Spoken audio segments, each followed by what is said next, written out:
আসসালামাইকুম। Hello guys, আপনারা সকলে কেমন আছেন? আশা করি ভালো আছেন। এর আগের ভিডিওতে আপনাদের দেখাইছিলাম মরিচ ভাজা। আজকে আমি সেই মরিচগুলো ভালো করে রোদে শুকায়ে তারপর আমি এটা গুঁড়ো করে নিয়ে এসেছি। দেখেন গাইস, দেখতে অনেক সুন্দর একটা কালার আসছে, কিন্তু ফোনে কি কালারটা বোঝা যাচ্ছে কি না যাচ্ছে সেটা আমি বুঝতে পারছি না।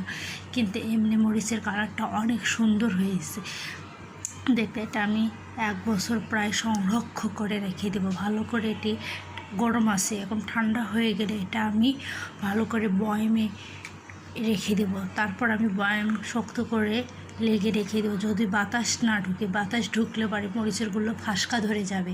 সেজন্য আমি যে বয়ামে রাখবো একবার শুকনো পরিষ্কার বয়ামে রেখে দেবো, যাতে ওর ভিতরে যে এক ফোঁটা বাতাস যদি না ঢুকতে পারে, তাহলে মরিচের গুঁড়াগুলো আমার প্রায় 1 বছর চলে যাবে।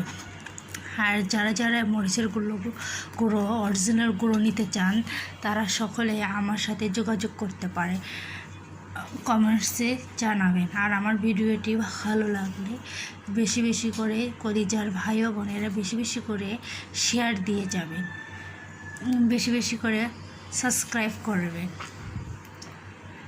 আল্লাহ হাফেজ।